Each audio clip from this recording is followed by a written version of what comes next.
이게 진짜 보는 독자 입장에서도 진짜 정신병 걸릴 것 같거든요. 나는 속 시끄러운 게 싫다. 내 이 평범한 소녀는 사실 평범하지 않아요. 이제 거기서 여주가 돈의 맛을 보게 됩니다. 안녕하세요 여러분, 파파니입니다. 오늘은 웹소설 몇 가지를 추천해 드리려고 찾아왔는데요. 웹소설, 특히 로맨스 판타지 보시는 분들 중에서 너무 뻔하고 흔하게 흘러가는 로판에 질렸다 하시는 분들을 위해서 독특한 소재의 로판으로 5점 꼽아왔습니다. 오늘 소개해드리는 5작품 모두 제가 진짜 재밌게 읽었거나 아니면 재밌게 읽고 있는 중인 소설들이다 보니까 저랑 취향이 좀 비슷하다고 느끼셨던 분들은 꼭 찍먹을 해보기를 추천드립니다. 먼저 첫 번째로 나는 속 시끄러운 게 싫다 하는 분들한테 꼭 권해드리고 싶은 소설인데요. 주인공은 작은 영지의 자작 부인이에요.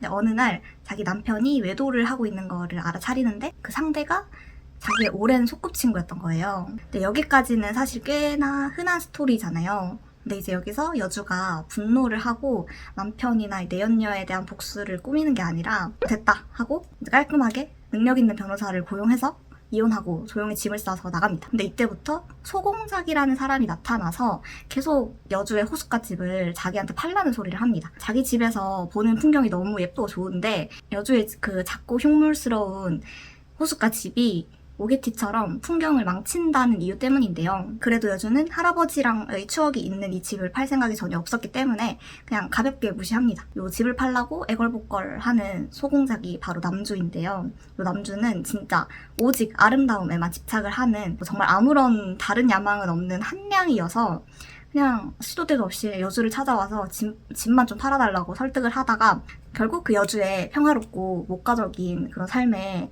스며들게 됩니다. 그래서 둘이 막 투닥거리면서도 뭐 호숫가에서 소풍을 나가고 뭐 파이를 굽거나 뭐 요리를 하고 이런 잔잔한 일상들이 되게 지루하지 않는 에피소드들이랑 같이 이어지는데요. 여기서 이제 바람을 피웠던 남편, 그 전 남편이나 뭐 소꿉친구가 여주를 좀 못살게 굴라고 찾아오기도 해요. 근데 거기서도 뭔가 질질 끄는 그런 갈등 없이 후딱후딱 편안하게 잘 해결이 되거든요. 엘그린 호수의 노을이 내리면 이라는 작품이고 최근 시리즈에서 계속 로판 랭킹 최상위권에 자주 올라오는 로판인데 사실 시리즈에서 뭔가 잘 팔리는 로판이라고 했을 때 떠올리는 그런 뭔가 좀 강렬하고 기빨리는 그런 이미지들이 있잖아요. 근데 그런 도식에서 좀 벗어나서 새로운 시도를 했다라는 점에서 너무 재밌게 봤던 작품이었습니다. 요새 자극적인 콘텐츠들에 많이 지치셨을 분들한테도 꼭 추천해드리고 싶습니다. 그리고 두 번째로는 좀 특이한 직업을 가진 여주가 등장하는 소설을 가져왔는데요. 일단 주인공은 산업도시의 선술집에서 일하고 있는 평범한 소녀입니다. 근데 이 평범한 소녀는 사실 평범하지 않아요. 자기 전생을 기억하고 있고 또 전생에서 이 주인공은 전쟁을 이끌었던 전설적인 전투기 조종사였어요. 근데 이 전투기 조종사는 반역자였거든요. 그래서 반역 작전이 실패한 후에 고문을 받다가 되게 비참하게 죽게 되고 그렇게 이제 그 선술집의 평범한 소녀로 다시 태어나서 이제는 진짜 조용하고 평화로운 삶을 꿈꾸고 그렇게 살아가고 있는 건데요. 근데 불행히도 그 전쟁이 또다시 터지게 됩니다. 그래서 이런저런 일이 또 겹치면서 이 주인공은 또다시 그 전투 비행단에 입단을 하게 되고 그렇게 들어간 곳에서 이번 생의 에이스 조종사를 만나는데요. 이 남자는 엄청난 조종 실력을 가지고 있지만 그만큼 또 싸가지도 없고 차가운 성격으로 이제 여주랑 자꾸 부딪혀요. 근데 여기서 저는 재밌었던 게 여주가 그 전생의 자기가 최고의 전투기 조종사였다는 자부심이 있어서 그걸 막 애송이 취급을 하기도 하고 자존심이 막 상해가지고 막 열을 받기도 하고 그런 서술도 나오거든요. 그게 좀 독특하고 재밌더라고요. 뭔가 여주가 남주한테 뭔가 실력적으로 자존심을 부리는 그런 관계성이나 감정선이 되게 새롭고 재밌더라고요. 아무튼 뭐 그렇게 좀 아슬아슬 부딪히다가 어느 날 남주가 여주랑 함께 처음으로 전투에 나서게 됩니다. 여기서 또 판타지스러운 설정이 하나 나와요. 남주랑 여주는 마인드 멜딩이라는 정신 공유 능력을 사용할 수 있는데 이게 설정상 요 공군 안에서 남주랑 여주만 사용할 수 있는 거예요. 그래서 남주는 여주랑 전투를 하면서 이 마인드 멜딩을 사용하는데 그러다 보니까 이제 막 무전을 통하지 않고도 마음만으로도 뭔가 손발을 맞추게 되고 남주 입장에서는 처음으로 내 실력에 딱 맞춰주는 되게 듬직한 부하를 데리고 전투를 하게 된 거잖아요. 그래서 소설 속에서는 거의 막 남주가 황홀해져서 감동을 해서 이제 여주한테 점점 이렇게 스며들게 됩니다. 전체적으로 로맨스 비중이 적은 건 아닌데 보다는 초반부에 뭔가 전쟁을 겪는 평범한 사람의 무기력함이라든지 아니면 여주가 이제 전투기 조종사로 활약하는 장면들 되게 긴장이 되고 재밌더라고요. 근데 이제 여주가 전생이 남자였다라고 하는 요 설정이 사실 흔치가 않고 호불호도 좀 갈리는 요소다 보니까 처음에는 좀 낯설 수 있습니다. 근데 전체적으로 여주 감정선이 되게 섬세하게 잘 짜여 있고 그래서 거부감이 없게 하려고 좀 노력을 하신 것 같더라고요. 붉은 매우 아래에서 라는 작품이었고요. 전쟁물 좋아하시는 분이나 아니면 뭔가 밀도 높은 그런 심리 변화, 심리전 이런 류를 좋아하시는 분들한테 추천드립니다. 그리고 세 번째로는 무려 서부개척 시대에 빙의한 사격 덕후 여주가 나오는 작품인데요. 여주는 오락실 고인물에다가 또 사격 동호회 에이스였고 그래서 막 서바이벌 대회에 나가서 상을 타기도 하는 그런 총기 덕후였어요. 근데 어느 날 정신을 차리고 보니까 자기가 서부시대 속에 망나니 영예가 되어 있었습니다. 눈을 떴더니 그 의사는 자기한테 되게 위험한 신경 안정제 같은 걸 먹이려고 자꾸 하고 연인이라고 주장하는 어떤 남자가 나오는데 걔는 너를 위한 거야 라고 하면서 막 방문을 잠그고 주인공을 가둬둬요. 그래서 여기서 가까스로 도망을 쳤더니 또 이제 자기를 알고 있는 강도가 막 다가와서 야, 너 돈 빌린 거 언제 갚을 거냐 하고 막 총기로 위협을 당하기도 하고 그렇게 좀 이제 이 세계에서 적응을 하면서 집으로 돌아갈 방법을 막 찾기도 하고 그러다가 어느 날 이제 노예 경매에 휩쓸렸다가 범죄자를 잡고 현상금을 받게 되는데 이제 거기서 여주가 돈의 맛을 보게 됩니다. 금화를 잔뜩 모아서 현실 세계로 돌아가야겠다 하고 다짐을 하는 건데요. 그래서 이렇게 점점 막 유명한 현상금 사냥꾼이 되어 가려고 하던 찰나에 여주는 자기가 임신을 했다는 걸 알아차립니다. 결혼 말고 총잡이나 하려고요 라는 작품이고 노예 경매, 인디언 에피소드 등등 시대적 디테일이 살아있는 그런 에피소드들이 좀 많아가지고 이런 역사 모티프 소설 좋아하시는 분들한테도 잘 맞을 것 같습니다. 그리고 이제 네 번째로는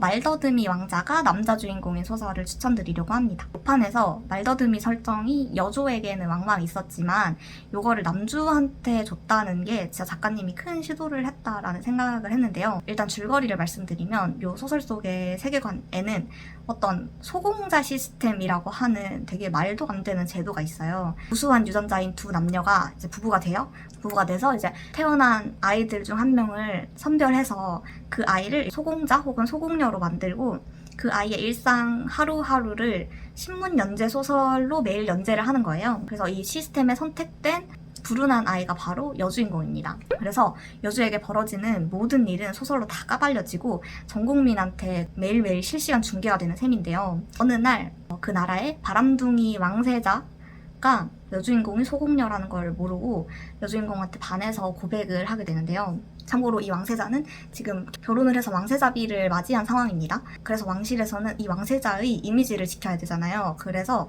이 이제 소공녀에게 고백한 사람이 왕세자가 아니라 말더듬이 둘째 왕자라고 공지를 해요. 그러니까 이 형을 위해서 둘째 왕자를 좀 희생시킨 거죠. 도입부는 이런 식으로 흘러가는데 보통 로판이라고 생각하면 전지전능한 멋진 남주가 이제 여주에게 생긴 갈등을 해결해주고 서포트해주고 이런 그림이 좀 익숙한데 이 말더듬이 남주는 스스로도 황당한 상황에 자꾸 처하게 되고 이 잔인한 왕궁에서 살아남기 위해서 진짜 계속 발버둥을 치거든요. 그래서 이제 여주도 말도 안 되는 억압적인 상황에 처해 있고 남주도 마찬가지고 그런 상황에서 벗어나고자 하고 또 이제 자유를 갈망하는 그런 두 사람이 만나서 서로를 좀 치유해주는 그리고 서로를 구해주는 그런 이야기입니다. 쌍방고원 서사인 거죠.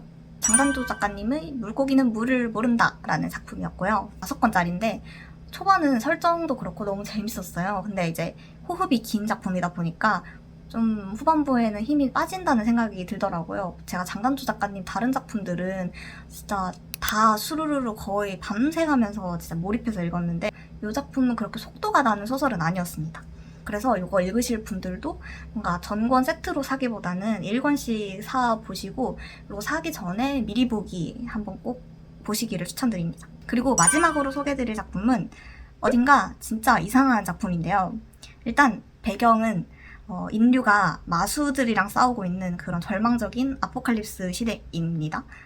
제국, 왕국 다 무너졌고 살아남은 가문들만 뭉쳐서 신성국을 세워요. 그래서 신성국만 좀 힘을 쓰고 있는 그런 설정이에요. 여기서 남주인 요한은 신의 축복을 받고 태어난 최연소 추기경이고 인류의 유일한 희망 같은 존재예요. 근데 그런 요한을 보고 귀족 가문 영예인 티테가 첫눈에 반해서 이제 사랑을 시작하게 돼요.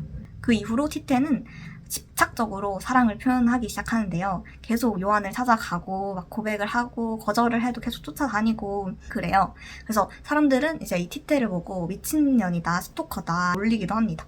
근데 이상하게도 티테는 자기가 요한을 사랑하고 요한도 자기를 사랑한다. 근데 왜 다른 사람들은 그걸 모르는지 이해가 안 간다라고 자꾸 말합니다. 이게 진짜 보는 독자 입장에서도 진짜 정신병 걸릴 것 같거든요.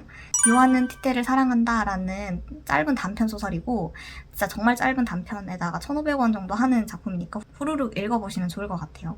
뭔가 이 밖에 더 얘기를 하면 뭘 말해도 다 스포가 되기 때문에 마지막으로 딱 한마디만 하고 끊겠습니다. 요한은 티테를 사랑한다. 그래서 이렇게 독특한 소재의 로맨스 판타지 소설 5작품을 소개해드렸는데요. 5작품 모두 진짜 제각기 매력을 가지고 있고 제각기 특별한 지점들이 분명히 있는 작품들이라서 주말에 재밌는 콘텐츠 한번 보고 싶다 하시는 분들한테도 추천드리고 나 요새 웹태기가 와서 웹소설이 안 읽힌다, 다 너무 거기서 거기 같다 라고 생각하시는 로판러 분들한테도 꼭 추천드리고 싶습니다. 저는 또 다음 영상으로 찾아뵙겠습니다. 안녕.